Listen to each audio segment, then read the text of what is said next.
अरिहंत सिद्धेश्वरी उपाध्याय साधु सर्व अर्थे के प्रकाशी मांगली के उपेकारी हैं।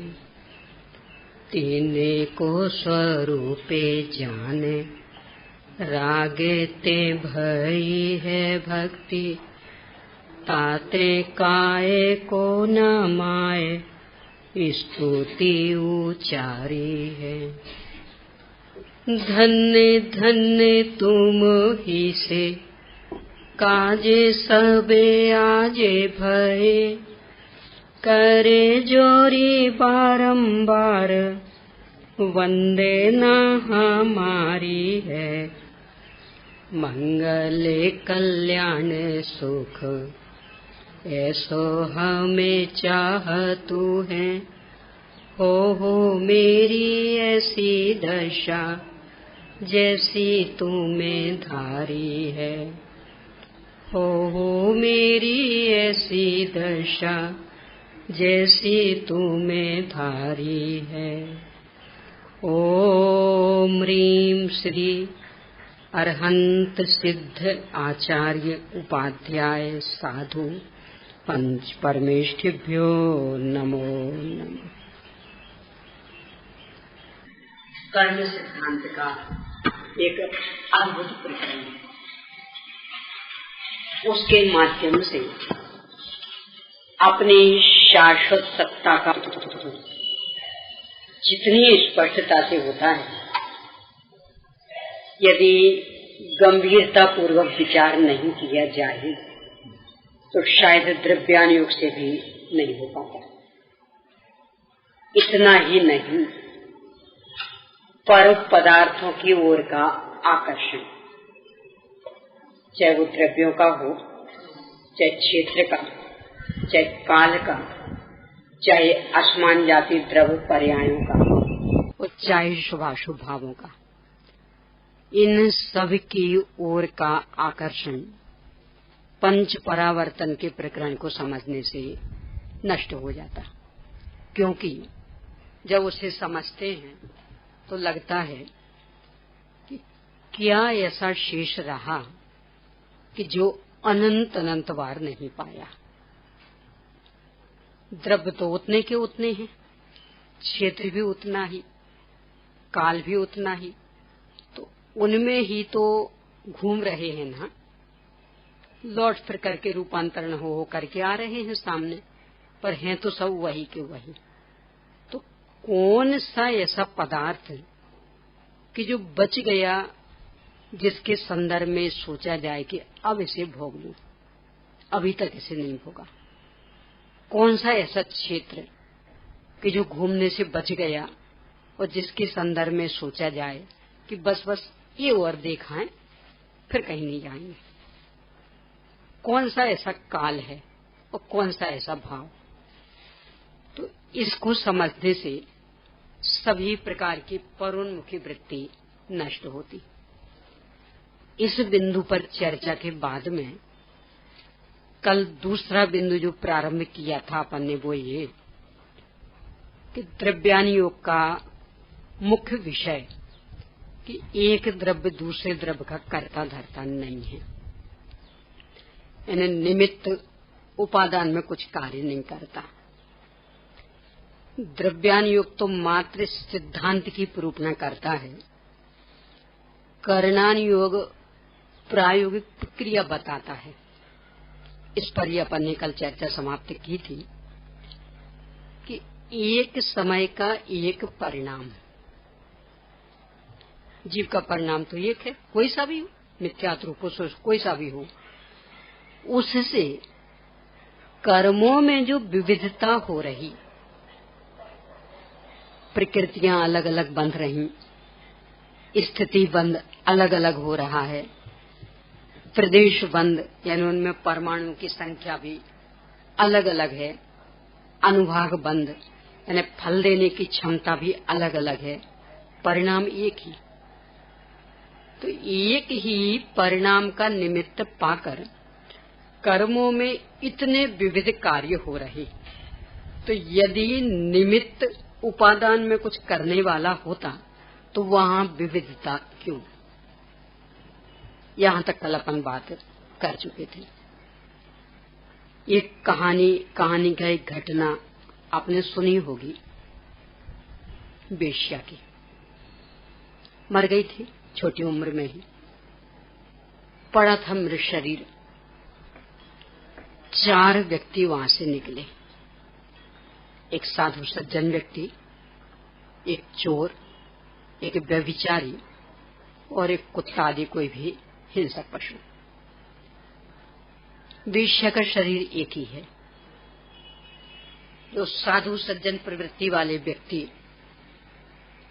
वे उसको देख करके अपने वैराग्य की पुष्टि करते हैं। देखो तो संसार की क्षणिकता, क्या उम्र थी, चली गई बेचारी। अपने को भी अब जल्दी करना चाहिए, जीवन का ठिकाना नहीं है। तो उस एक ही प्रसंग को देखकर वे अपने वैराग्य का पोषण करते हैं। जो चोर है उसे चोरी का भाव जगता, तो देखो तो कितने अधिक आभूषण पहने हुए हैं, यदि ये सब भीड़ हट जाए तो आज तो हम माला माल हो जाए, कितनी संपत्ति मिल जाए। जो व्यभिचारी है वो उसे भी देखकर अपने कुशील भाव का पोषण करता कि क्या उम्र थी अभी, पर रूप सौंदर्य तो देखो, यदि जिंदा रहती तो इसके साथ मजा मौज करते। और वो जो हिंसक पशु, मांसाहारी पशु, वो उसको देखकर ये सोच रहा, क्यों ये लोग व्यर्थ में परेशान हो रहे हैं ठिकाने लगाने के लिए, छोड़ के चले जाए ना, हमारा कुछ दिन का पेट भरेगा, हमारी समस्या खत्म होगी। वेश्या का शरीर तो ये ही है। तो यदि वो करता धरता हो तो 4 प्रकार के प्राणियों के 4 प्रकार के अलग अलग भाव पैदा क्यों हुए? और हुए तो हैं। इसका मतलब वो तो मात्र निमित्त है, कार्य तो उपादान के अपने अपने परिणमन के अनुसार होगा, उसकी अपनी अपनी योग्यता के अनुसार होगा। कर्म सिद्धांत भी इसी का ही पोषक है कि एक समयवर्ती एक विकृत परिणाम और उसका निमित्त पाकर कर्मों में इतनी विविधता। ये तो अपन ने बंद की चर्चा की। यदि उदय सत्ता आदि की भी देखें तो भी विविधता। चतुर्थ गुण स्थान, मिथ्या तो अनंतानुबंधी कषाय के अभाव वाली शुद्धता व्यक्त है, बाकी अप्रत्यख्यानावरण आदि कषाय वाली अशुद्धि चल रही। तो एक जैसी है शुद्धता अशुद्धता, पर इसका निमित्त पाकर बंद होने योग्य प्रकृतियां अलग, अबंध प्रकृतियां अलग, बंद विच्छुद्धि अलग, एक ही जीव के। उदय वाली प्रकृतियां अलग, अनुदय वाली अलग, उदय विच्छुद्धि अलग, सत्ता वाली अलग, असत्व वाली अलग, सत्व विच्छुद्धि अलग। इतना ही नहीं, उदीर्णा योग्य प्रकृतियां अलग, अनुदीर्णा वाली अलग और उदीर्णा विच्छुद्धि वाली अलग। दशा एक ही, यानी मिथ्यात्व और अनंतानुबंधी कषाय के अभाव वाली शुद्धता और बाकी अशुद्धता, एक ही दशा। और कर्मों में इतना अंतर, कारण क्या? यदि निमित्त करता है तो वो निमित्त तो एक ही परिणाम है ना, तो यहाँ विविधता क्यों? और कर्म सिद्धांत तो पूरा बता रहा विविधता। इसका मतलब वास्तव में एक द्रव्य दूसरे द्रव्य का कुछ नहीं कर सकता। तो ये जो द्रव्यानियोग के माध्यम से प्रतिपादित संपूर्ण विश्व की अटल वस्तु व्यवस्था कि यहाँ कोई किसी का कुछ भी करने धरने में समर्थ नहीं है, करणानुयोग उसको और अधिक स्पष्ट करता। सब कर्म परेशान तो करते हैं ना, बहुत ज्यादा, है ना। सब सताए हुए कर्म इसी तो हैं। कर्म बड़े बलवान जगत में प्रेरक हैं। कैसे कैसे भजन भी चलते हैं। पवनंजय की रानी अंजना, गर्भ विषय हनुमान, सगी सास ने दियो निकारो, किस विध राखे प्राण, जगत में प्रेरक हैं। किन्हीं को नहीं छोड़ा। ऋषभदेव मुंडाज को नहीं छोड़ा। 6 महीने तक, 6 महीने तो कहने को है, 7 महीने और 8 दिन, और वो भी 6 महीने के उपवास के बाद। अभी एक दिन का उपवास हो ना, और अगले दिन भोजन में देर हो जाए, तो अपने परिणामों का मूल्यांकन कर लेना कि इतना भी विवेक नहीं। भूल गए कल के उपासित थे ना, देर पर देर करते जा रहे, कैसा परिणाम होता है। वहां तो लगातार 6 महीने का उपवास, और साधारण व्यक्ति नहीं, तीर्थंकर का जीव यानी ऐसा पुण्यशाली, गर्भ में आने के 6 महीने पहले से जहां उन्हें जन्म लेना है, उस पूरी नगरी में रत्नों की वृष्टि, और फिर 9 महीने तक, और 15 महीने तक, 15 महीने, 15.25 महीने तक, पूरे गर्भकाल तक, 9.25 महीने का लगभग गर्भकाल होता है, तो 15 महीने तक रत्नों की वृष्टि। और फिर जन्म हुआ तो पूरी व्यवस्था देवों की, क्या वस्त्र, क्या आभूषण, क्या भोजन, क्या पानी, क्या मित्र मंडली, क्या खेल खिलौने। यहाँ मनुष्य लोग का कुछ नहीं चलता, सब वहां का। 84 लाख पूर्व की आयु थी। 83 लाख पूर्व के बाद दीक्षा ली, यानी 83 लाख पूर्व तक इंद्र ये सब व्यवस्था देता रहा। क्या कहलाता? 83 लाख पूर्व। 70 लाख 56 करोड़ वर्षों का होता है एक पूर्व। 70 लाख 56 करोड़ वर्ष, उसका एक पूर्व। और ऐसे ऐसे 83 लाख पूर्व, यानी 1 पूर्व, 2 पूर्व, 10 पूर्व, 1000 पूर्व, लाख पूर्व, तो 1 लाख, 2 लाख, ऐसे 83 लाख पूर्व। इतने लंबे काल तक जिनकी समग्र व्यवस्था, यानी भोजन, पानी, कपड़े, वस्त्र, बर्तन, आभूषण, मित्र, सब कुछ इंद्र ने की हो, और अब दीक्षा लेने के बाद मानो थक गया हो कि बहुत हो गए करते करते, अब कुछ आराम कर लें। कुछ फिक्र नहीं। 6 महीने का तो उपवास था, इसके बाद आहारचर्या को निकल गए, व्यवस्था नहीं बन गई, तो नहीं छोड़ा ना कर्मों ने, कहां दी व्यवस्था।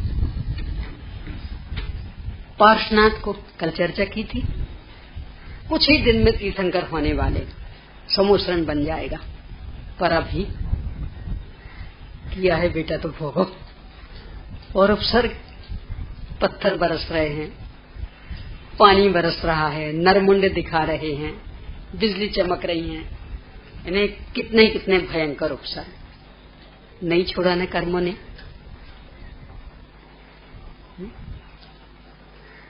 एक अपने यहाँ भूधरकाशी कवि हुए हैं, 5 पुराण भी लिखा है, बहुत सारी रचनाएं हैं, भगवान की स्तुतियां भी लिखी हैं बहुत। तो उसमें एक स्तुति है अहो जगत गुरुदेव वाली, सब पढ़ते होंगे आप लोग, याद भी होगी। उसमें बहुत सुंदर चित्र है कि भगवान एक कर्म बहुत परेशान कर रहे। क्या क्या परेशान कर रहे? ज्ञान महानिधि लूट, रंग निवल कर डार्यो, इन्हीं तुम मुझे मान, हे जिने अंतर पार्यो। कि मैं तो ज्ञानानंद स्वभावी हूँ, मेरी ये ज्ञान की निधि कर्मों ने लूट ली, और आप में और मेरे में जो अंतर हो गया ना, कि आप तो सर्वज्ञ सब कुछ जान रहे और हमें अभी पीछे क्या है यही पता नहीं, ये बस इन कर्मों ने डाला है। हम ऐसे मूर्ख नहीं है, हम तो सर्वज्ञ स्वभावी हैं, पर कर्मों ने ये सब किया है। मानो भगवान ने पूछा हो कि तुमने भी कुछ की होगी शैतानी, कुछ गड़बड़ी की होगी, उनके प्रति अपराध किया होगा, तो सफाई दे रहा है जीव। इनको नीकु बिगाड़ मैं कछु नाही कियो जो, बिन कारण जग बंद बहु विधि बैर लियो जो। कि मैंने इनका कुछ भी बिगाड़ नहीं किया, मैं क्यों करूंगा, मैं तो भगवान आत्मा ज्ञानानंद स्वभाव, मैं क्यों करूंगा, मैं तो देखो दूध का धुला साफ सुथरा, मैंने कुछ नहीं बिगाड़ा, बस पता नहीं क्यों व्यर्थ में मुझसे दुश्मनी ले ली है इनने, वो परेशान किए जा रहे। कि नहीं कुछ तो किया होगा, तुमने नहीं किया होगा, तुम्हारे साथियों ने किया होगा, उनके मेल मिलाप से बना होगा काम।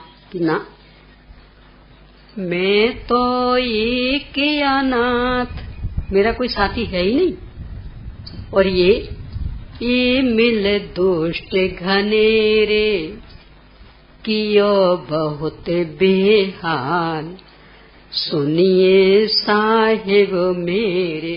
कि मैं तो एक अनाथ हूँ, मेरा कोई सगा साथी नहीं है, और ये तो बहुत सारे 8, 148, उनका विस्तार करें तो असंख्यात लोग प्रमाण, कितने सारे, मेरा हाल बिल्कुल बेहाल कर डाला। तो क्या चाहते हो? भगवान से फरियाद कर रहे ना, तो पूछा भगवान ने क्या चाहते। दुष्टन देहु निकार, साधुन को रख लीजे, बिनवे भूधर दास, हे प्रभु ढील न कीजे। कि भगवान बस ये चाहता हूँ, ये तो है दुष्ट, तो इनको निकाल के बाहर करो, और मैं तो बहुत सज्जन दूध का धुला व्यक्ति, मुझे रख लो, बस इतनी सी मेरी विनती है, आप देर मत करिएगा, जल्दी से ये काम कर दीजिए। ये भी एक अपेक्षा है, जिनागम की ही है, मनोवैज्ञानिक भी है। एक छोटा बच्चा हो ना, 1-1.25 साल का, 1.5 साल का, यानी अभी कोई ज्यादा समझता नहीं है, चलने फिरने तो लगा है, पर बुद्धि का विकास अभी नहीं हुआ। अब वो यहाँ गिर गया, रोता है, माँ क्या करती, इसकी पिटाई करती। अच्छा तेरी ये हिम्मत, मेरे लाडले को पीटा, वो चुप हो जाता, और फिर कहती, अब यदि कभी तूने पीटा ना, गिराया, सोच लेना। और जितना अधिक उसको डांटती है ना उस जमीन को, बेटा उतना खुश हो जाता, और दिन नहीं डांटे तो रोता है। देखा होगा, किया भी होगा। अब वही बच्चा बड़ा हो गया, 8 वर्ष का हो गया, फिर फिसल गया, फिर गिर गया, अब क्या होगा? अब उस जमीन को डांट पड़ेगी, अब डांटेगी, और वो बच्चा कहे, माँ आप ही तो पहले डांटती थी ना उसको, और अच्छी पिटाई लगाती थी, तूने मेरे लाडले को मारा, देख मैं तुझे पीटती, और खूब अच्छी पिटाई लगाती थी। अब पिटेगी जमीन, क्या उस बच्चे को ही डांट पड़ेगी? क्यों देख के नहीं चलता, संभाल के पैर क्यों नहीं रखता? तो पहले क्यों डांटा था पृथ्वी को? कि पहले वो बच्चा नादान था, उसकी बुद्धि का विकास नहीं हुआ था, तो उसमें ये समझने की पात्रता नहीं थी कि वास्तव में गलती किसकी है। तो अब यदि उसे समझाते कि नहीं तूने गलती की, तो उसकी तो बुद्धि का विकास उतना है नहीं, तो वो तो रोता। तो उसके लिए कहते नहीं ये पृथ्वी ने पीटा है ना तुझे, मैं इसको पीटती, तो पिटाई हो जाती पृथ्वी की, बच्चा खुश हो जाता। पर अब बुद्धि का विकास हो गया, तो अब यदि उसे अपनी गलती नहीं बताएं और पृथ्वी को पीटते रहें, तब तो फिर उसके हाथ पर टूटेंगे।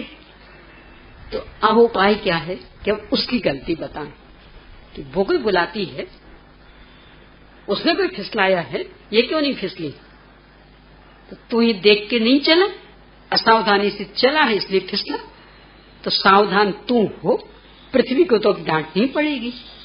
ऐसे ही यहां भी कि जब तक अपने को सैनी पंचेंद्री दशा नहीं मिलती, असैनी तक सोचने समझने की क्षमता नहीं थी, तब तक तो यही कहा जाएगा कि कर्म बहुत बलवान। क्या कर सकते हो बोलो, समझने की क्षमता नहीं है। यानी एक इंद्रिय आदि जीव हैं, कर्म फल चेतना में जी रहे, अब जो है सो है, कोई पुरुषार्थ तो कर नहीं सकते, तो उनके लिए तो ये कहा जाएगा कि कर्म बड़े बलवान। और अपन जैसे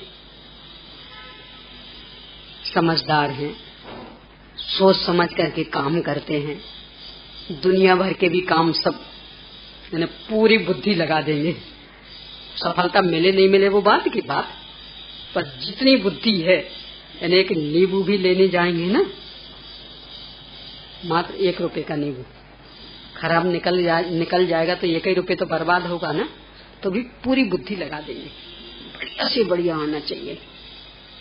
लगाते नहीं लगाते, यानी 10 नींबू में से 1 नींबू छांटेंगे, इतने चतुर।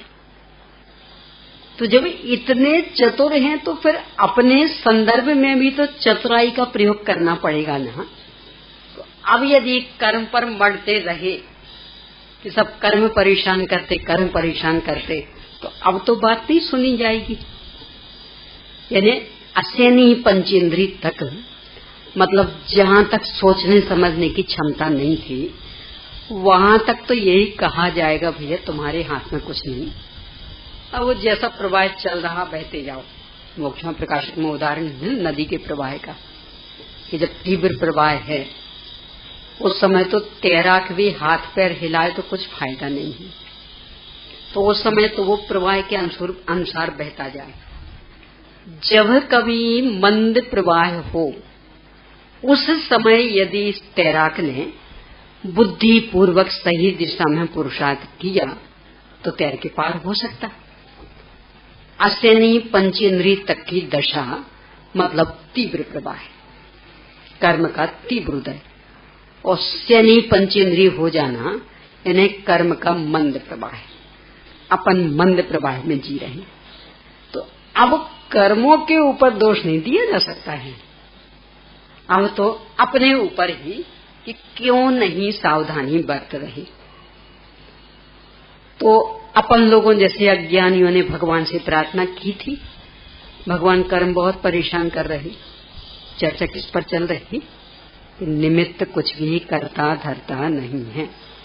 ये सिद्धांत करणानि योग से प्रायोगिक रूप में स्पष्ट होता, द्रव्यानि योग तो मात्र सिद्धांत का प्रतिपादन करता, करणानि योग तो एक एक कर्म संबंधी परिवर्तन, जीव के परिणामों का परिवर्तन, उससे प्रायोगिक प्रक्रिया द्वारा ही सिद्ध करता कि वास्तव में कोई किसी का कुछ भी करता धरता नहीं है। तो अपन लोगों जैसे अज्ञानियों ने बालक जैसा बन के और भगवान से प्रार्थना की, कर्म बहुत परेशान कर रहे, आप हमारा इनसे पिंड छुड़ाइए, हमारी सारी संपत्ति लूट ली है, ज्ञान हमारी संपत्ति थी बिल्कुल कंगाल बना दिया। मान लो अपन ने भगवान को न्यायाधीश बना दिया, जज बना दिया कि आप हमारा निर्णय दीजिए, कर्म परेशान कर रहे, आप निर्णय दीजिए, इनको सजा दीजिए और हमें बाइज्जत रिहा कर दीजिए, बरी कर दीजिए। निर्णय वैसे तो अपन ने सुना दिया कि ये निर्णय आना चाहिए कि उनको तो निकाल के फेंकना है और हमें ससम्मान रखना है। पर चूंकि न्यायाधीश बनाया है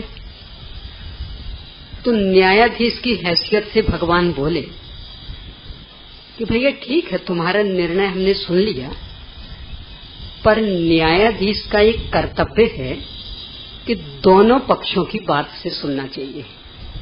भले ठीक है, तुम्हारा ही निर्णय हम दे देंगे, पर उनकी सुन तो लेना। यदि बिल्कुल भी नहीं सुनेंगे तो वो पक्षपात का आरोप नहीं लगाएंगे कि हमारी बात भी कुछ सुनी नहीं और निर्णय दे दिया। तो कम से कम सुनना तो चाहिए ना उनकी बात कि ठीक है सुनिए। बुलाया कर्मों को, 8 कर्म एक साथ आ गए। पूछा तो पूछने के पहले जीव तो घबरा गया, भगवान ये 8 हम अकेले 8 के साथ एक साथ नहीं, एक एक को बुलाओ। ठीक है भैया तुम्हारी बात, चलो एक एक को बुलाते। अपने यहाँ जो कर्मों का वर्णन है ना, जिस क्रम से है, क्रम पता कौन सा क्रम?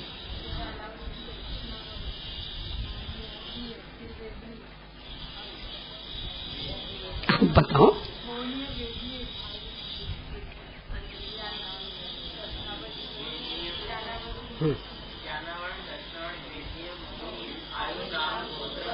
एक क्रम है और एक क्रम सहेतुक, यानी गोमटसार कर्म कांड में 6 गाथाओं द्वारा इस क्रम के औचित्य की सिद्धि की कि ये क्रम क्यों रखा गया, इसमें क्या हेतु, तो वो सिद्ध किया 6 गाथाओं द्वारा। 15 से 20वीं गाथा तक 6 गाथा द्वारा ही सिद्ध किया औचित्य। अब ये अपने को वो औचित्य नहीं देखना है, अभी तो इस क्रम से देखना। तो ज्ञानावरण को बुलाया, सबसे पहले वो आया। पूछा क्यों भैया, क्या बात है, जीव तुम्हारे संदर्भ में शिकायत कर रहा? जीव? विश्व में कोई जीव नाम की चीज होती हमें तो पता ही नहीं है। भगवान आपने ही हमें जड़ कहा है, हम तो जीव को जानते भी नहीं है, पहचानते भी नहीं, कभी मुलाकात भी नहीं हुई, तो हम उसे परेशान कैसे करेंगे? कि नहीं, वो कह तो रहा है, बुलाइए उसको। आ गए अपन। क्यों भाई, ये तो कह रहा हम तो जान पहचान भी नहीं हमारी, और तुम कह रहे परेशान कर रहे। बात तो सही, ये तो जड़ है, पुद्गल है, इसमें तो जानने देखने की क्षमता ही नहीं है।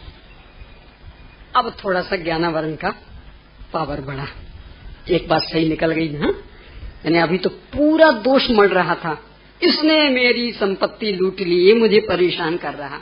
अब इतना तो सत्य निकल गया ना कि मैं इसको जानता पहचानता भी नहीं, शकल भी नहीं पहचानता, देखा भी नहीं है इसको, तो परेशान कैसे कर दिया। ज्ञानावरण का साहस बढ़ा और बोला कि साहब ये कह रहा मुझे परेशान कर रहा, और कह रहा है कि इनने मेरी ज्ञान निधि को लूट लिया, यानी मेरी ज्ञान की संपत्ति चुरा ली। तो यदि मैंने चुराई होती तो मेरे पास होनी चाहिए थी ना। भाई लोक में भी तो क्या नियम है, यानी कदाचित किसी को चोर सिद्ध कर दिया जाए तो जज ये कहता है कि इतने से नहीं मानेंगे, वो संपत्ति मिलनी चाहिए उसके पास। यदि संपत्ति नहीं मिलती तो हम चोर नहीं मान सकते। तो यदि मैंने इसकी ज्ञान निधि लूटी है तो मेरे पास होना चाहिए ना ज्ञान निधि। आपने मुझे सर्वांग जड़ कहा है, मेरे में तो ज्ञान निधि का लेश भी नहीं है, तो मैंने कैसे लूटी? लूटी होती तो होना चाहिए थी ना, नहीं है। 2 बातें सिद्ध हो गई, मेरी कोई जान पहचान नहीं और इसका लूटा हुआ माल मेरे पास नहीं, तो कैसे कह सकते हैं कि लूटा है। और साहस बड़ा इसका, बोला भगवान माने लेते हैं कि मैं इसे परेशान कर रहा, पर देखिए मैं बहुत स्वाभिमानी, बिना निमंत्रण के नहीं जाता हूँ। और एक दो निमंत्रण से काम नहीं चलता, बड़े बड़े निमंत्रण 5, मिथ्या दर्शन, अविरति, प्रमाद, कषाय, योग, बड़े बड़े कार्ड ये भेजे। और फिर उनके छोटे छोटे, वो तो आए दिन फोन होना इनके जैसे, एक बड़ा निमंत्रण अलग और फिर रोज रोज तो छोटे छोटे कार्ड 57 प्रकार के, 5 प्रकार का मिथ्या, तो 12 प्रकार की अविरति, 25 प्रकार की कषाय, 15 प्रकार के योग, और फिर इतने ही नहीं और छोटे छोटे असंख्यात लोग प्रमाण भेद। तो इतने निमंत्रण देता है ये, तब हम आते हैं। यदि बिना बुलाए आए हो तो बोलो। तो यदि परेशान करते ही हम, बुलाया क्यों था? यानी अब ये लोग कहें सब बहुत नाक में दम है, ये करो वो करो वो करो अपने हाथ से, तो यही तो कहेंगे ना, क्यों बुलाया था? हम अपनी ओर से तो आए नहीं थे, हमने तो आपको प्रेरित किया नहीं था कि आप बुलाओ, आपने अपनी ओर से निमंत्रण दे दे करके मना करके बुलाया है, तो बुलाया है तो भोगो, यही तो कहेंगे कि नहीं? तो कर्म भी ये कह रहा कि हम तो इतने स्वाभिमानी हैं कि अपनी ओर से कभी कहीं नहीं जाते। देखो कितना गजब का सिद्धांत। पूरे लोकाकाश में कार्मण वर्गना ठसाठस भरी, पर यदि अपने विकारी भावों का निमित्त ना बने तो कार्मण वर्गना कभी भी कर्म रूप से परिणमित नहीं होती। जहाँ सिद्ध भगवान रह रही ना, अनंत अनंत कार्मण वर्गना भरी पड़ी, कर्म रूप से नहीं बदल रही, वो अपने में बदल रही। तो वो बदल रही कि अपन निमंत्रण दे रहे इसलिए। तो गलती किसकी ओर से हो रही? तो कर्म ने ये कहा कि यदि मैं इसे परेशान करता हूँ, ऐसा इसे लग रहा है, तो ये मना के निमंत्रण क्यों देता है? नहीं, आपको आना पड़ेगा, देखो ये मिथ्या दर्शन है, अविरति है, प्रमाद है, कषाय है, योग, फिर उनके भेद प्रभेद क्यों करता है ये? हम तो बात नहीं की है, ज्ञानवरण बातें करता कि ये हमारा क्या होगा, तो तुम शरीर को अपना मानो, नहीं तो फिर हमारा क्या होगा, हम कैसे बंधेंगे, करता अपनी खुशी से मान रहे, और फिर कर्म में आता है तो कर्म को कोस रहे हैं। तो ये क्यों देता है निमंत्रण? पूछा भगवान ने अपन से, क्यों भाई बिना बुलाए आया है क्या ये सब बिना बुलाए तो नहीं आया। तो किसने बुलाया था? ये निमंत्रण किसने दिया था? सब दिया तो हम नहीं था। अब कर्म को और हिम्मत मिली और बोला कि सब कोई बात नहीं, हो गई गलती, भूल चूक सबसे हो जाती, पहले से स्वभाव नहीं जानते हो तो भावुकता में आके बुला लेते, पर अब तो स्वभाव पता लग गया ना, तो अब तो नहीं बुलाए ना दोबारा। हम तो इतने स्वाभिमानी कि यदि इसने थोड़ी सी भी उपेक्षा की तो एक क्षण नहीं टिकते। अपना वो गुणधर जी का एक भजन है ना, उसमें प्रायोगिक लब्धि वाली स्थिति बताई। जिस समय हो आत्म दृष्टि, करे में थरे थरे कांपते हैं। ये तो प्रायोगिक लब्धि की दशा, यानी जो अभव्य तक को हो जाती, और करण लब्धि हो जाए तो भाव की एकाग्रता लखे, छोड़े खुद ही भागते। ले समझ से काम या फिर चतुर गति ही में विचर ले। मोक्ष अरु संसार क्या है, भावना खुद ही समझ ले। दूर करे दुविधा हृदय से, फिर कहाँ धोखा घड़ी है। चेते चेतन प्राप्त अवसर, आत्म चिंतन की घड़ी है। ये कर्म ने कहा कि मैं तो इतना स्वाभिमानी कि कदाचित निमंत्रण देकर के इसने एक बार भूल कर ली कोई बात नहीं, पर अब ये सम्मान क्यों दे रहा। कर्मों को सम्मान देने का मतलब कर्म के उदय में होने वाली दशाओं को अपना मानना, यही उनका सम्मान। यानी मुझे सम्मान देने का मतलब मेरी व्यवस्था में लगी रहना, यही सम्मान। तो व्यवस्था में तो कमी नहीं आने दो, और फिर कहो दीदी से बहुत परेशान तो क्या होगा बोलो। यही तो कहेंगे कि यदि परेशान तो व्यवस्था में मत दो, अब उपेक्षा दिखाने लगो, हम तो एक क्षण में भाग जाएंगे, बेइज्जती से थोड़ी देखने वाले हैं। तो कर्म का सम्मान मतलब कर्म के उदय आदि में होने वाली दशाओं को अपना मानना। छड़ाला में है बहुत अच्छी पंक्ति, कैसे मानते अपन। मैं सुखी दुखी में रंग के दाव, मेरे धन ग्रह गोधन प्रभाव, मेरे सुततिय में सबल दी, बेरूप सुभग मूरख प्रवीण। अभी तो ये ज्ञानावरण का ले रहे, तो मूरख और प्रवीण ये दो दशाएं, इनका संबंध ज्ञानावरण के साथ। यानी ज्ञानावरण का तीव्र उदय होता, ज्ञान विकसित नहीं हुआ, तो ये तो ज्ञानावरण का कार्य था, और हमने क्या मान लिया, मैं मूर्ख। तो कार्य किसका था, तो क्यों माना हम, तो उसने तो बाध्य नहीं किया था।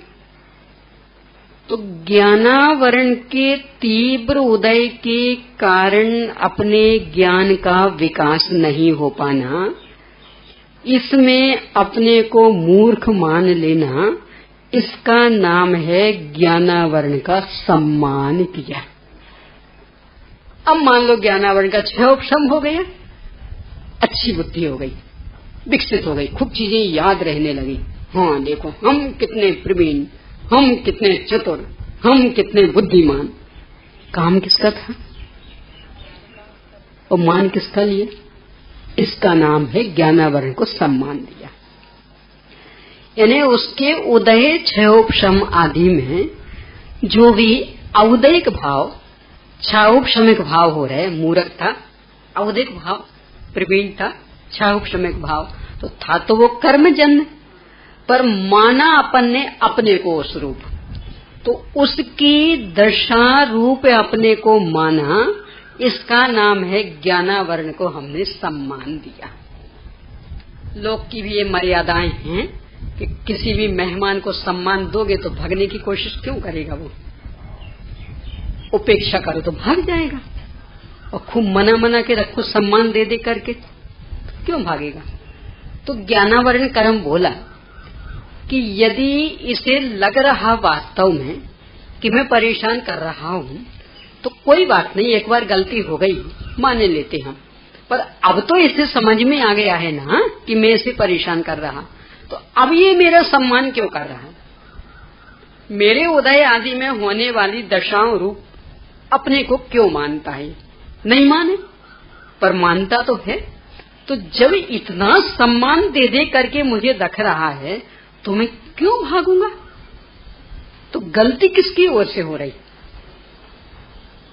मैं तो कोई नहीं कह रहा कि मेरा सम्मान करो, अब यही मना के रख रहा।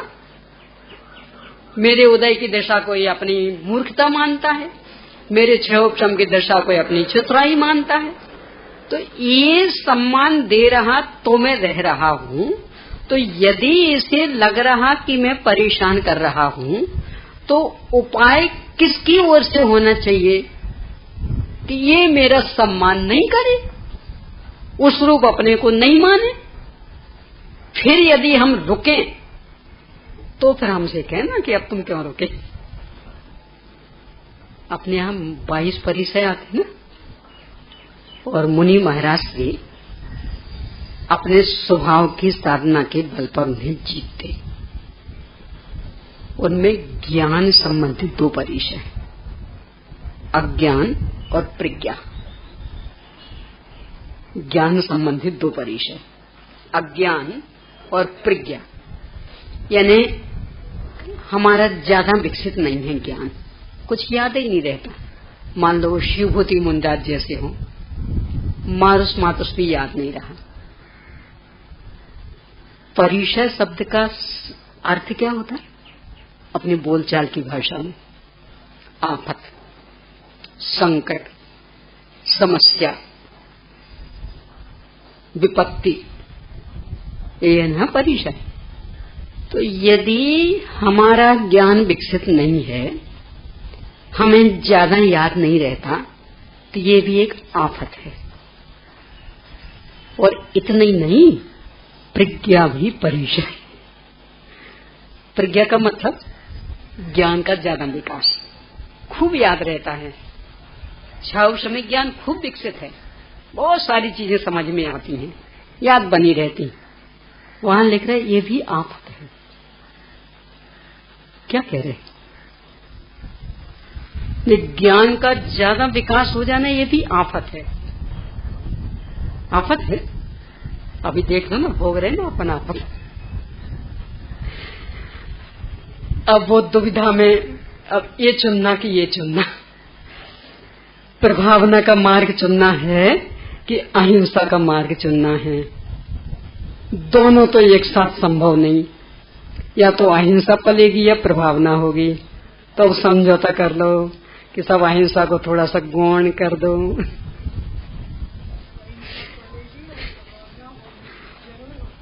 दोनों हो गई क्या? यहाँ की हाँ हो गई। अरे वाह, बढ़िया। ऐसा है, कितना आफत वाला काम है, कितना संकट वाला। अपने अध्यक्ष महोदय के तो पेट में पानी नहीं पच रहा था, क्या करें क्या करें। ऐसा है, यानी ज्ञान का ज्यादा विकास हो जाना भी आफत है, ज्यादा समझ में आ जाना भी आफत है। समझाने के तीव्र भाव, समझाने की योग्यता, ये भी आफत है। यानी नहीं याद रहना, ये भी आफत, ये भी परिचय, अज्ञान नाम का परिचय। और खूब खूब याद रहना, खूब खूब समझाने की योग्यता होना, ये भी परिचय, आफत। और मुनि महाराज श्री दोनों को जीतते हैं। किसके बल पर? मैं ना अज्ञान वाला हूं, ना मैं प्रज्ञा वाला हूं, ये तो कर्म सापेक्ष दशाएं हैं। मैं तो सहज ज्ञान वाला हूं। अपने समय साल जी की 31वीं गाथा की टीका, 31वीं गाथा में ज्यो इंद्रिये जिनित्ता नाण सहावादियम मुणदियादम तम खलु जिदिंदियम ते भड़ंति जे निच्छिदा साहू। तो टीका में विश्लेषण किया। इंद्रिया ने 3 प्रकार की इंद्रियां, द्रव्येंद्री, भावेंद्री और इंद्रियों के विषय, उनका नाम भी इंद्री। और इन तीनों को जीतते हैं। किस बल पर? द्रव्येंद्री यानी ये शरीर की संरचना, ये आंख नाक कान आदि जो आकार प्रकार है द्रव्येंद्री। तो इसको किसके बल पर जीतते? शरीर परिणाम को प्राप्त ये द्रव्येंद्रियां मुझसे पूर्णतया भिन्न जड़ स्वभावी होने के कारण मैं नहीं हूं। ये आंख नाक कान आदि क्या है? पुद्गल की रचना, ये तो मुझसे पूर्णतया भिन्न। तो मैं ये नहीं हूं। इस तरह तीक्ष्ण भेद ज्ञान की धारा से इनको जीत लेते। भावेंद्री से खंड खंड ज्ञान को प्राप्त भावेंद्रियां अखंड ज्ञान स्वभाव के बल पर उनको जीत लेते। एक खंड खंड ज्ञान वाला स्पर्श इंद्रिय संबंधी भावेंद्री तो मात्र छू करके जान पाएगी, अकेला इसका स्पर्श जान पाएगी। रसना इंद्रिय संबंधी भावेंद्री अकेला रस चख पाएगी। घ्राण संबंधी भाव इंद्रिय तो अकेला गंध का ज्ञान करेगी। चक्षु इंद्रिय संबंधी भाव इंद्रिय अकेला रूप रंग जान पाएगी। कर्णेन्द्रिय संबंधी भाव इंद्रिय अकेला शब्द आदि का ज्ञान करेगी। मन संबंधी भाव इंद्रिय अकेला सोच विचार कर पाएगी। और मैं ऐसा अलग अलग करने वाला नहीं हूँ कि इतना मेरा ज्ञान अकेला छू करके जाने और इतना मेरा ज्ञान रूप रंग जाने और इतना मेरा ज्ञान सोच विचार करे। मैं तो अखंड ज्ञान स्वभावी हूँ। तो अपने अखंड ज्ञान स्वभाव के बल पर खंड खंड दशा को प्राप्त भावेंद्रियों को जीत लेते। अब चाहे वो प्रज्ञा रूप हो चाहे अज्ञान रूप हो, यानी चाहे ऐसा हो कि हम छुए हो तो हमें तो पता ही नहीं लग रहा है ठंडा है कि गर्म, ये नरम है, हो जाता है ना ऐसा। आजकल तो चमड़ी में बहुत ऐसी बीमारियां हो जाती तो पता ही नहीं लगे कि कठोर है कि नरम। तो चाहे ऐसा हो और चाहे ऐसा हो कि इतने से पता लग जाए कि गर्म है तो कितना गर्म, यानी छू करके बता दे कि इतने डिग्री गर्म है, इतनी विचक्षणता हो। पर वहां लिखते कि मैं ऐसा खंड खंड ज्ञान वाला नहीं हूं, मैं तो अखंड ज्ञान स्वभावी, सारे लोकालोक को एक साथ जानू प्रत्यक्ष, मैं ऐसा ज्ञान स्वभावी हूँ। इसको छू करके जानू, ऐसा सूंघ करके जानू और देख करके जानू, ऐसे खंड खंड ज्ञान वाला मैं नहीं। तो अपने अखंड ज्ञान स्वभाव के बल पर इस भावेंद्र को भी जीत लिया। यानी ना मैं प्रज्ञा वाला हूँ और ना मैं अज्ञान वाला हूँ, मैं तो सहज ज्ञान स्वभावी हूँ। और फिर इंद्रियों के विषय कि ग्राह्य ग्राहक लक्षण संबंध की निकटता के कारण यद्यपि ऐसा लगता है कि मैंने इनको जाना, पर वास्तव में मुझे जानने के लिए उन ज्ञेयों की निकटता बिल्कुल भी नहीं चाहिए। आपको अपने जीवन की 10 साल पहले की घटना कुछ याद है? 10 साल पहले की कुछ भी याद नहीं आपको? कुछ भी याद नहीं? चलो अच्छा, कल की, कल आपने भोजन में क्या किया था, क्या खाया था, याद है? नहीं है? कल का याद नहीं है? आपने क्या खाया था? कुछ भी याद नहीं? चलो अच्छा, आज सुबह क्या खाया था? अभी यहाँ आके आई हो तो क्या खा के आई हो? बोलो। कितने बजे जीमा था? 11:30। अब तो बज गए हैं 3:30 होने को आ रहे। कितने घंटे हो गए? 4 घंटे का समय बीत गया। तो 4 घंटे तो बहुत हो गए। आपको याद कैसे आया? हाँ? वो तो गया, 4 घंटे का समय बीत गया। 4 घंटे में तो कितना पानी बह गया नदी का, कैसे याद आया? अब ऐसे और बड़े, कल शाम को क्या खाया था? अब ऐसे लगाते जाओ। कल कौन सा सूट पहना था? कल कंघी की थी कि नहीं की थी? नहाया था कि नहीं? याद है? कल से आज के में 24 घंटे बीत गए। घटना तो नहीं है, वो तो 24 घंटे पहले घटी थी। आपको पता कैसे? इसका मतलब है कि ज्ञान को ज्ञेयों की अपेक्षा नहीं है। इन्हें लगता तो है कि ग्राह्य ग्राहक संबंध की अति निकटता है, इसलिए ज्ञेय है, इस कारण हम जान रहे, पर वो ज्ञेय 24 घंटे पहले खत्म हो गया है। यानी कल 24 घंटे पहले नहाया था, और नहाने का पानी भी पता नहीं कहाँ से कहाँ पहुंच गया होगा। जा हो सकता समुद्र में ही जाके मिल गया हो बहते बहते बहते। और फिर भी हमें पूरा याद है कैसे नहाया था, कितना पानी लिया था। तो मेरा तो ऐसा ज्ञान स्वभाव, यानी ज्ञेयों से पूर्ण निरपेक्ष। और जैसा ही एक दिन का लिया ना, अब ऐसे बढ़ते जाना। परीक्षा हो गई ना, कितने दिन हो गए? 3 महीना, 1 महीना। तो 1 महीने पहले अंतिम पेपर किस दिन था? किस विषय का था? याद है? कैसा गया था? अच्छा गया था। 1 महीना बीत चुका, घटना हुई, तो आपको याद कैसे आया? यानी वो जो घटना थी वो इतना ही नहीं, अभी आप बिल्कुल ऐसा देख सकते हो जैसे अभी पेपर लिख रहे हो। बोलो दिख सकता कि नहीं आंखों के सामने?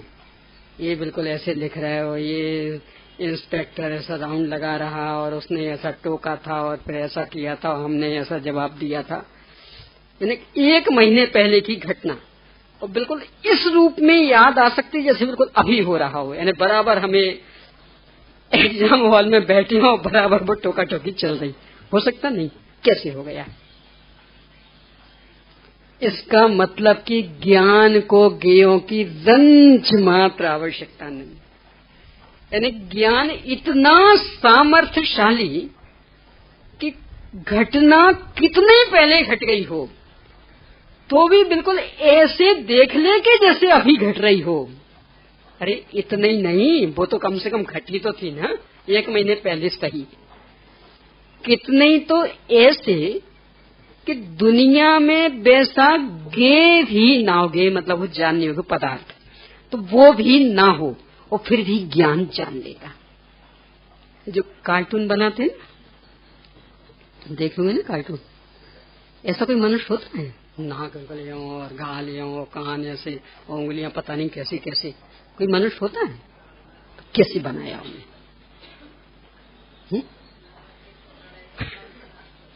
यानी विश्व में कहीं भी वैसा व्यक्ति नहीं। और ऐसा कहता है मनोविज्ञान कि सबसे ज्यादा असरदार तो वही चित्र होते। यानी पेपर हो, आपकी शक्ल आदि जो भी, बाकी 1 पेज का लेख एक और उसमें एक जो वो छोटा सा कार्टून बना, यानी कहीं भी प्रधानमंत्री का चित्र बना। अब मान लो उसकी क्रूरता बतानी तो वो शेर का उसमें, अथवा उसकी लोभी वृत्ति वाला कोई भी ऐसा पशु का उसमें उसके हाथ पर बना दिया अथवा चेहरा बना दिया, आपको बराबर लग रहा है ये उस नेता का चित्र है पर ये जुड़ा है। कितना इफेक्ट करता वो, कितना पावरफुल रहता। वैसा है क्या? यानी कोई मनुष्य ऐसा होता है कि चेहरा तो हो मनुष्य का और बाकी पूरा शरीर शेर जैसा, फिर भी कार्टून तो बन जाते। तो कैसे बने? यानी वैसा पदार्थ ही विश्व में नहीं है, पूरे विश्व में, और फिर भी हमारी कल्पनाओं में तो आ जाता और बराबर उसका असर भी डालते। यानी एक लेख का पेज उतना नहीं समझा पाता है जितना वो एक कार्टून समझा देता कि ये ऐसा है, इतना असरदार होता। तो कहाँ आवश्यकता है ज्ञान को ज्ञेयों की? यानी इसकी अपनी ऐसी स्वतंत्र रचना कि विश्व में जो हो चुका उसकी तो बात क्या करें, वो तो हो तो चुका ना, कम से कम 1 महीने पहले घटना घटी सही, पर घट तो गई ना। यहाँ तो इतनी क्षमता की हो ही ना विश्व में अस्तित्व, यानी बिल्कुल असत। ये अपना मिथ्यात्व क्या है बोलो? विश्व में कोई भी ऐसा शरीर है कि जो जीव का बनता हो? एक भी। और फिर भी हम तो मान रहे हमारा तो है, यानी पूर्णतया असत, और फिर भी हमें सत लग रहा। बाल पर बस नहीं चल रहा और फिर भी हम तो मान रहे हमारा तो बस चलेगा, हम तो चला के रहेंगे, बराबर काले रखेंगे, बिल्कुल सफेद नहीं होने देंगे, पूरी ताकत लगाएंगे। बोलो पूर्णतया असत है कि नहीं? यानी ज्ञान को ज्ञेयों की रंच मात्र आवश्यकता नहीं, इतना सामर्थ्य संपन्न कि विश्व में जो हो चुका जो आगे होगा उसकी तो बात ही दूर, क्योंकि वो तो काल सापेक्ष है भी। जो है ही नहीं विश्व में ज्ञान उसको भी जान लेता। सपने आते ना वो कभी कभी तो कैसे, यानी अपने जीवन में कभी वैसा प्रसंग नहीं देखा हो, कहीं भी टीवी आदि पर भी नहीं, साक्षात भी नहीं, और फिर भी सपने में दिख जाता। और यदि वो मन पसंद होता है तो मजा भी लूट लेते, और डरावना होता है तो डर भी जाते, और विश्व में वैसा कुछ दिखा ही नहीं कभी, और फिर भी सब हो जाता। डर भी जाते हो, मजा भी आ जाता। हो जाता नहीं। ये ज्ञान का ऐसा कमाल। तो इसके बल पर हमने इन इंद्रियों के विषयों को भी जीत लिया कि हमें जानने के लिए इनकी गुलामी करने की आवश्यकता नहीं है। तो ज्ञानावरण कर्म कहता कि ज्ञान की तो ये क्षमता, ये इस रूप अपने को नहीं देख करके मेरे उदय आदि में बनने वाली दशाओं रूप अपने को क्यों मानता है, अपने को मूर्ख प्रवीण क्यों मानता, सहज ज्ञान स्वाभाविक क्यों नहीं मानता। और अपने को मूर्ख प्रवीण मानना ये मेरा सम्मान करना। तो जो मुझे सम्मान कर करके रखेगा, मना के रखेगा, खूब स्वागत कर करके रखेगा, तो क्यों भागूंगा मैं। यदि भगाना चाहता है तो ये मेरा सम्मान करना बंद कर दे, भाग जाएंगे हम। यानी हम अपमानित होकर के थोड़ी रहते हैं, पर स्वयं सम्मान करके रख रहा है तो फिर रहना पड़ेगा ना। पूछा भगवान ने, क्यों भाई जीवराजा, किसकी ओर से गलती है, कौन कर रहा सम्मान, क्या कहना पड़ेगा अपने को, नहीं गलती। अब ज्ञानावरण को और साहस मिला कि भगवान एक बात और सुनिए,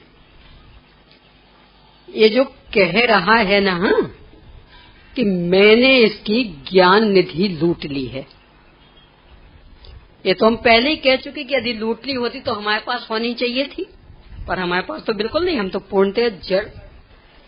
पर जरा इससे पूछें कि जितना जो भी इसे ज्ञान मिल रहा है वो किसकी कृपा का फल, आपसे नहीं पंचेंद्रिय, कैसे अपने ज्ञान को विकसित करने के लिए आपने कुछ किया है कि वो ज्ञानावरण का साथ 6 उपशम हो गया इसलिए ज्ञान विकसित हो गया, आपने क्या किया, बोल कुछ नहीं किया। तो एक किसकी कृपा का फल, तो आभार मानना चाहिए था कि अच्छे हो ज्ञानावरण कर्म, कम से कम इतना 6 उपशम हो गया तो हमें ज्ञान विकसित हो गया, क्योंकि हम तो कुछ विकास करने के लिए किए ही नहीं, वो तो उसके 6 उपशम से अपने आप हो गए। तो ये आभार तो व्यक्त नहीं कर रहा, उल्टा मुझे अपमानित कर रहा। और भगवान इतना ही नहीं, जितना इसे ज्ञान मेरी कृपा से मिल गया है, ये कह रहा है ना कि ये मेरी संपत्ति है, तो उस संपत्ति को भी संभालने की तमीज कहाँ है इसमें। मैं तो पूरी देने को तैयार, पर संभाल के बताए तो सही, यानी जितना दे रहा उतना ही तो संभाल नहीं रहा, बर्बाद कर रहा। तो पूरी देंगे तो क्या हालत होगी इसकी। देखो विचार करना, 5 इंद्रिय मन वाला ज्ञान अपने को मिला है, ये अपनी संपत्ति ज्ञान निधि, संभाल के जानते हैं अपन। एक यहाँ के कोर्स में रहती नहीं रहती पता नहीं मुझे, हिंदी प्रांत में रहती है कविता, बूंद जो बन गई मोती, महादेवी वर्मा की, नहीं रहती है, महादेवी वर्मा के द्वारा लिखी गई एक कविता, बूंद जो बन गई मोती। एक छोटी सी घटना है, उसको लेके मुझे तो अभी ये सिद्धांत समझाना। तो उसमें ऐसा है, बादल पानी का समूह, बूंद बूंद बूंद बूंद समूह, एक बूंद भड़क गई, ये क्या जिंदगी, ऐसे ऊपर अगर लटके रहो, यहाँ से वहाँ, वहाँ से वहाँ, वहाँ से वहाँ भटकते रहो, मुझे तो इस जिंदगी में अच्छा नहीं लगता, मैं तो निकलूंगी। और गुस्से में आके निकल आई, निकलते तो निकल आई, अब सोचती है कहाँ जाऊं, तो कहाँ जाने का क्या फल निकलेगा, ये उस कविता में पूरा गूंथा था। तो सोच रही है वो, तो पहले ये सोचा ऐसा करें, कहीं खुले मैदान में कोई रसोई बना रहा होगा, अच्छा तपा हुआ तवा रखा होगा, उस पर जाके गिरेंगे, एकदम से छुन आवाज होगी, सब चौंक जाएंगे, क्या होगा, मजा आ जाएगा। पर फिर सोचते एक क्षण को तो चौंक जाएंगे कि क्या होगा, बाद में मेरा तो सर्वनाश, नहीं वहां नहीं गिरना। तो फिर सोचती ठीक है वहां नहीं गिरे, अब कहाँ गिरे, तो सुबह के समय फूल की एक पंखुड़ी पे जाके गिरेंगे। लोग बाग मॉर्निंग वॉक को निकलेंगे, सूर्य का उदय हो गया होगा, किरणें उस पर पड़ेंगी, मोती जैसे चमकेंगे। सब देखेंगे, देखो बिल्कुल असली मोती जैसा चमक रहे, असली मोती जैसा, बहुत मजा आएगा। तो उसके ये बढ़ गया। पर फिर सोचती कितनी सी देर, जब तक वो किरणें तेज नहीं हुई तब तक तो चमकेंगे, इसके बाद क्या होगा कि नहीं, उसमें भी नहीं गिरना। तो क्या करना कि स्वाति नक्षत्र में एक सीप के अंदर ही गिरे, फिर तो मजा आ जाएगा, वास्तविक मोती बन जाएंगे, फिर मजा आएगा। अब हमारी चमक को कोई नहीं मिटा पाएगा। पता ही मोती क्या चीज, अनेकों की उंगलियों में देखिए मोती की अंगूठी, किन किन के में है मोती की अंगूठी, मोती के कर्णफूल। मोती ही 2 इंद्रिय जीव है, केंचुआ जैसा। केंचुआ होता ना, केंचुआ बरसात में वो चलते, चौकी में आ जाए क्या करोगे, और दिन मर जाए चौकी में तो क्या होगा, और उस मरे हुए कोई आपने छू लिया तो क्या होगा, फिर भोजन करोगे नहीं। और मोती की अंगूठी पहने हो तो 2 इंद्रिय जीव है मोती। 2 इंद्रिय जीव मतलब त्रस, उसका शरीर यानी लाश पूर्णतया अशुद्ध, केंचुआ जैसा, छूने योग्य भी नहीं है। तो ये सोचती है वो बूंद कि अपन तो सीप में पड़ करके मोती बन जाएंगे, मजा आ जाएगा, असली चमकेंगे। बाद में सोचती है असली चमक तो आ जाएगी, परंतु कोई गोताखोर आएगा, गोता लगाएगा, निकाल के ले जाएगा, और यदि उसने किसी वैद्य को बेच दिया और उसने मोती भस्म बना के किसी मरीज को चटा दी, मेरी तो जीवन लीला खत्म। और यदि किसी जोहरी को बेच दिया और उसने किसी अंगूठी में जड़ दिया तो जिंदगी भर के लिए कैद। उसने कर्णफूल में जड़ दिया तो जिंदगी भर के लिए किसी के कान में कैद होकर रहना पड़ेगा। नहीं, ये जीवन भी उचित नहीं। तो क्या करना, अपने घर से तो निकल आई, तो सोचती उपाय एक ही है कि अपने घर में पहुंच जाएं। पर पहुंचे कैसे, घर तो बहुत ऊपर, कि अभी भी एक उपाय, इस समुद्र में मिल जाएं, खूब गर्मी पड़ेगी, बाष्पीकरण होगा, उसके माध्यम से फिर हम अपने घर में पहुंच जाएंगे। बाष्पीकरण होगा, बादल बनेंगे, पहुंच जाएंगे और हमारी सुरक्षा हो जाएगी। ये उस पूरी कविता का सार। अपने को अपने पे लेना है कि जो 5 इंद्रियों और मन वाला ज्ञान, ये है अपनी वो एक बूंद, अपने ज्ञान की एक बूंद मिल गई है अपने को। अब इसकी सुरक्षा कैसे कर रहे अपन, ये देखें। तो मूल तो गमा रहे हैं पंचेंद्रिय विषय भोगों में ही, यानी खूब ज्ञान मिला है, जानने की क्षमता मिली है, कैसे कैसे खाना, कैसे पहनना, कैसे ओढ़ना, बालों को कैसे संभालना, कैसे चोटी करना, मेहंदी कैसी लगानी, अपनी पेंटिंग कैसी करनी, बस इसमें ही लग रहे हैं, यानी 5 इंद्रियों के विषय भोगों में ही। तो इनमें लगा हुआ ज्ञान तो है वो गरम तवे पर पड़ी हुई बूंद, कि एक क्षण को छुन्नी की आवाज से सबको आकर्षित तो कर लेती है। यानी वो बढ़िया बढ़िया व्यंजन बनाने में अपनी ताकत लगाई, अपना ज्ञान लगाया, तो एक क्षण का मजा जैसा तो आ गया। कदाचित बाय बाय भी मिल जाएगी, नहीं रसोई तो बहुत बढ़िया बनाती, देखो आइटम तो बहुत स्वादिष्ट था, पर बाद में उसका तो उपयोग बर्बाद हुआ ही, खाने वाले का भी। अधिक स्वस्थ कौन रह सकता, रोज रोज नए नए आइटम खाने वाला, कि रोज अपनी साधारण दाल रोटी सब्जी खाने वाला? बोलो, तो आपके नए नए आइटम बनाने की कला, पाक विद्या, पाक शास्त्र, आजकल तो अलग से कोचिंग भी चलते ना, नए नए व्यंजन बनाने की कला सीखो। किस काम आई? स्वयं बीमार पड़ोगे, दूसरों को बीमार करोगे। बना बना के खिलाना तो नए नए आइटम, और स्वयं भी खाना, पता लग जाएगा क्या हालत होगी। तो ये तो उस गरम तवे पर पड़ी हुई बूंद जैसा कि 1 सेकंड का स्वाद थोड़ा सा आ जाएगा, 1 सेकंड की प्रशंसा मिल जाएगी कि नहीं, आइटम बनाए तो बहुत बढ़िया, बहुत स्वादिष्ट, पर बाद में ना तो उस बनाने वाले को साता, क्योंकि बनाने में इतने थक करके चकनाचूर हो गए होंगे कि अब आराम से नींद निकालना, और न खाने वाले को साता, उसका पेट गड़बड़ होगा, वो बीमार पड़ेगा, तो दोनों ओर से ही हानि हानि।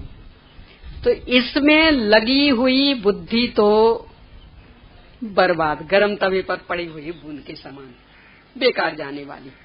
कि नहीं, अपन उसमें नहीं लगाएंगे, अपन ऐसे पागल थोड़ी है। किस में लगाएंगे?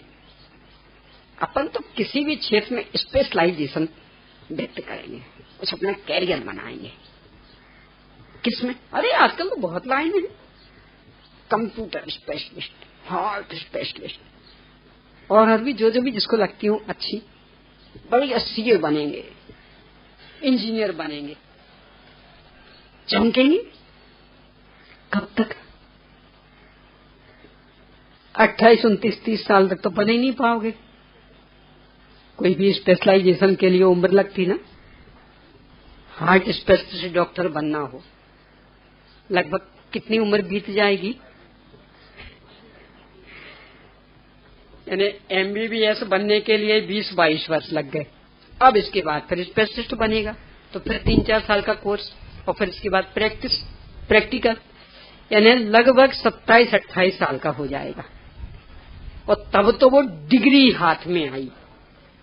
अभी एक्सपीरियंस थोड़ी हाथ में आया, और डिग्री के बल पर थोड़ी आपसे कोई ऑपरेशन करा लेगा। अब फिर एक्सपीरियंस पाने के लिए, और फिर तो आधी सी जिंदगी तो गई।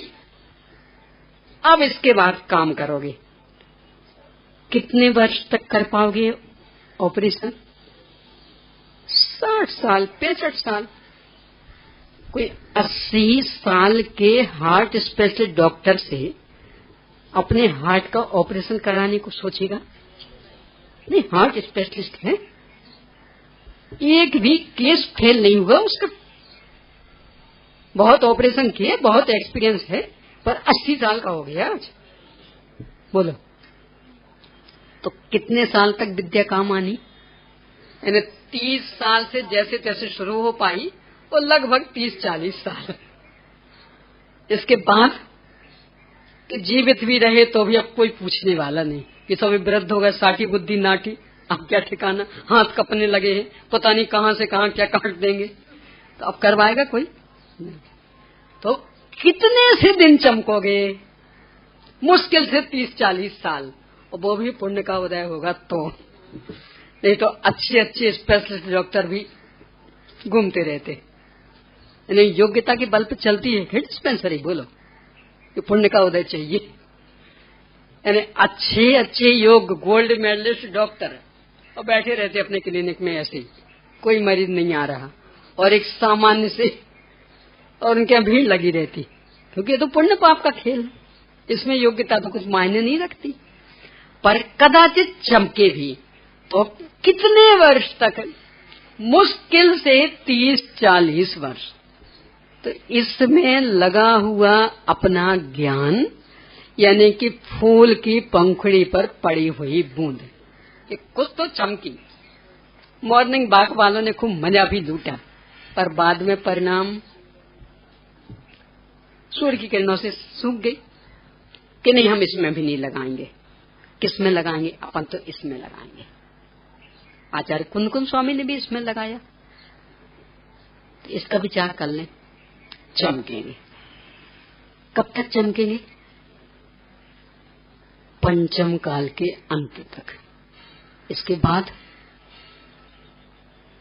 सब साफ, देव शास्त्र गुरु सब साफ। कोई नाम लेवा पानी देवा नहीं मिलना, तो कितने चमके।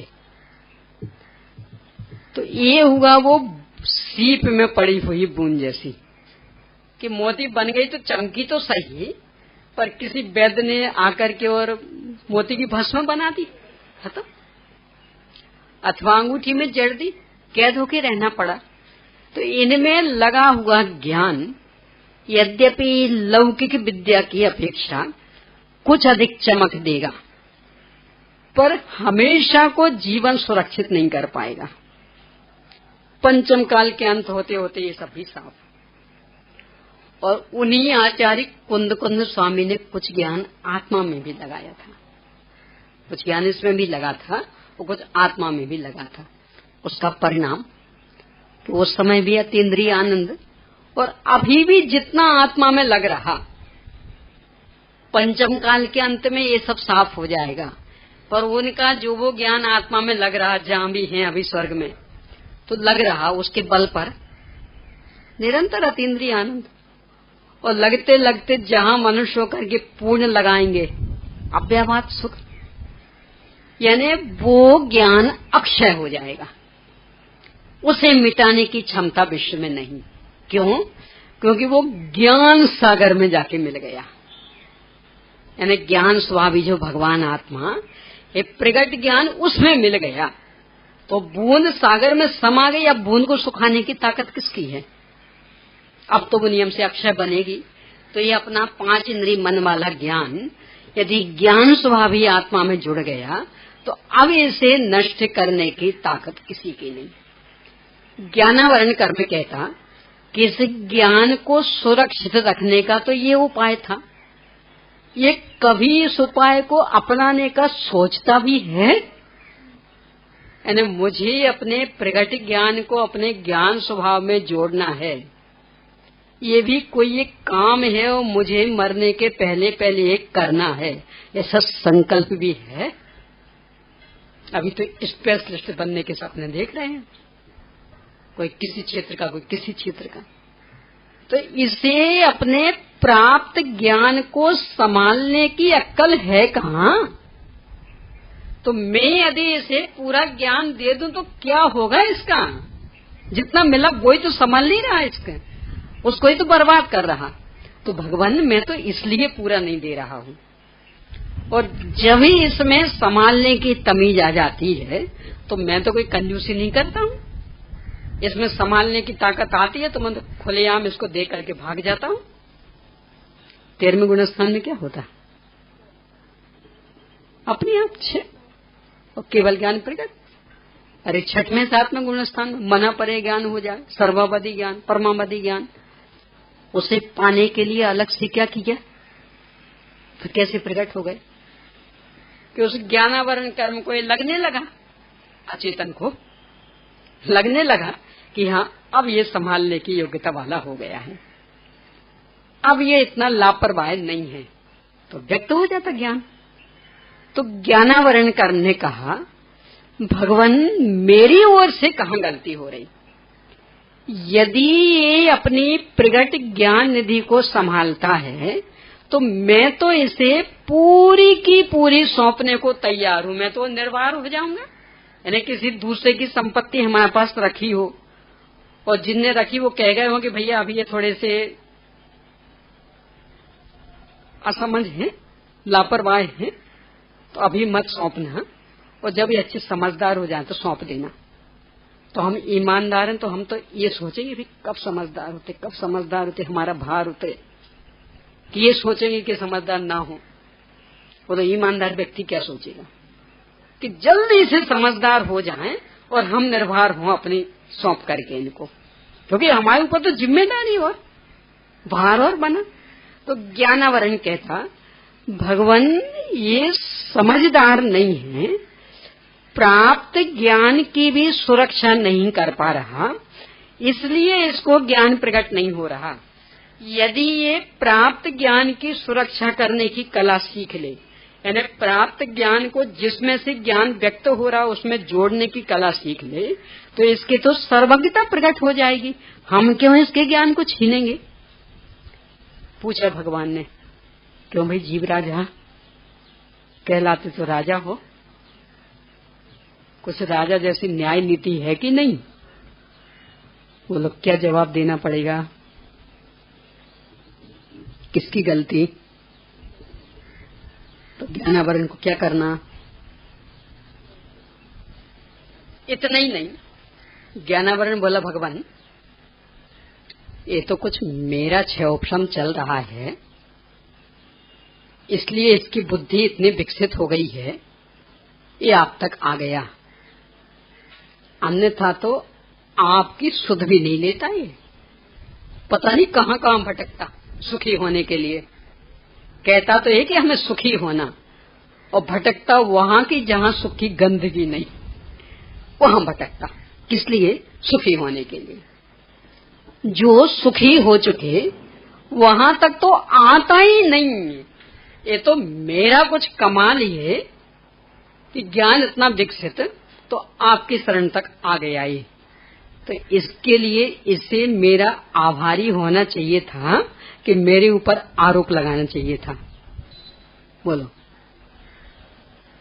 पूछा भगवान ने अपन से, बोलो भाई भगवान आत्मा क्या करें इस ज्ञानावरण का? क्या कहना पड़ेगा अपने को?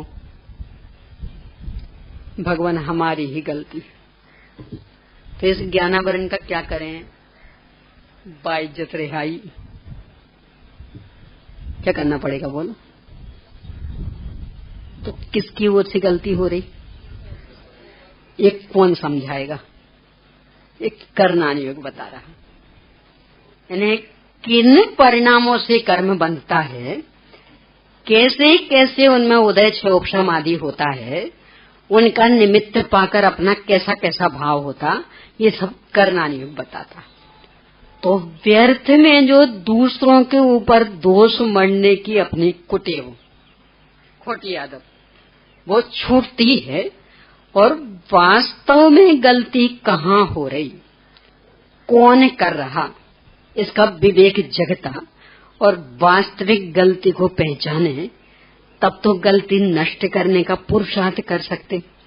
और जहाँ गलती है ही नहीं, जिसकी गलती है ही नहीं, उस पर दोष मढ़ते रहे, क्या होने वाला उससे?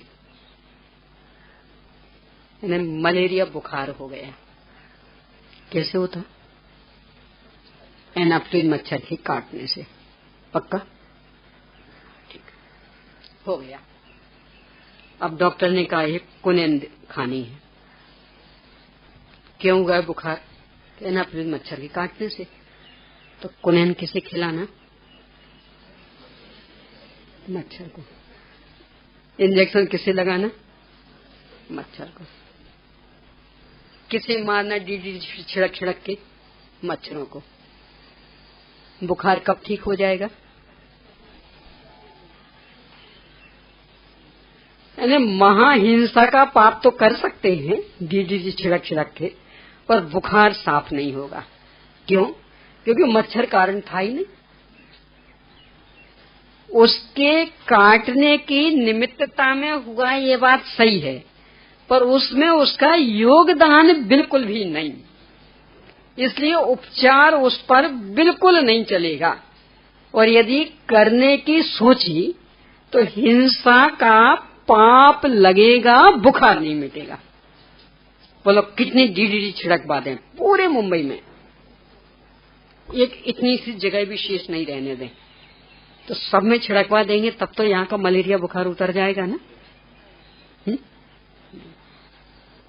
तो ये तो कोई उपाय नहीं है। कर्मों के साथ अपन ऐसे ही कर रहे, कर्म परेशान कर रहे, कर्म परेशान कर रहे, तो कितने कर्मों को नष्ट करें कि यहाँ का विकार मिट जाएगा। कर्म कहते हम तो अपने आप ही नष्ट होते ही जा रहे। पहले के बंधे हुए कर्म अपना समय पाकर के अपने आप उदय में आ करके खिल रही, पर कहाँ मुक्ति हुई? जितने बंधते हैं ना समय प्रबद्ध प्रमाण, उतने ही प्रति समय खिलते। सिद्ध राशि के अनंत में भाग, ये जघन और अभव्य राशि से अनंत गुणे, वो सिद्ध राशि का अनंत में भाग ये, हाँ, जघन और अभव्य राशि से अनंत गुणे उत्कृष्ट, इनके बीच का मध्यम, इतने ही बंध रहे और इतने ही खिल रहे, कहाँ मोक्ष हुआ? तो क्यों बचे?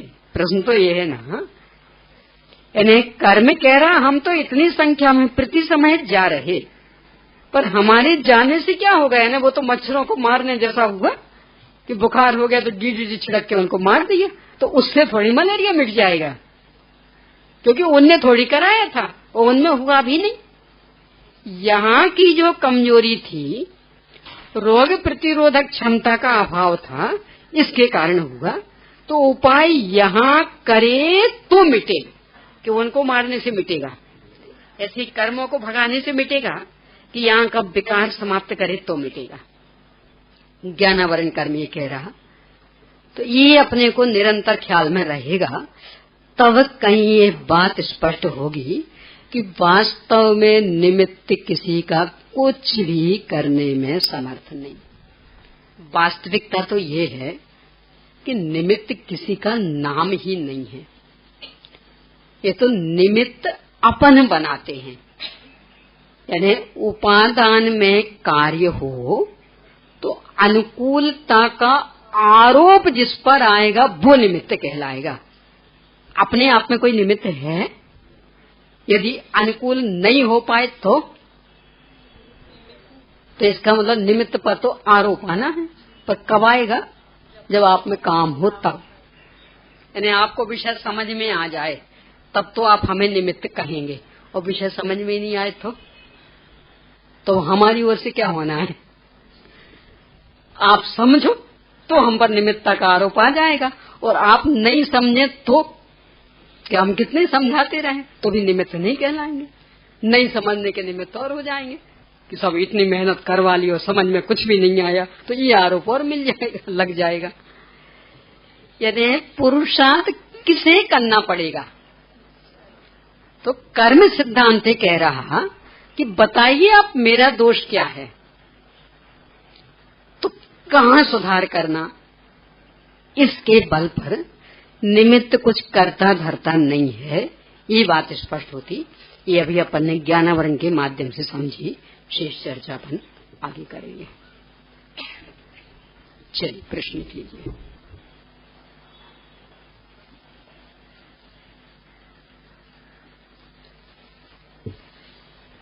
एक द्रव्य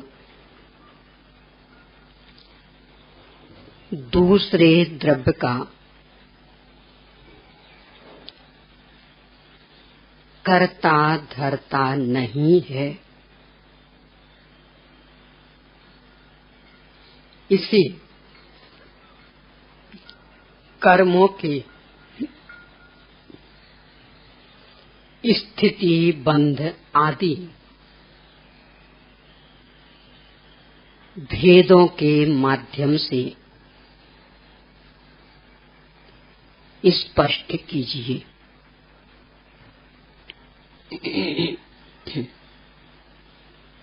अगला, कर्म बलवान है, यह कब और किसके लिए बताया जाता है?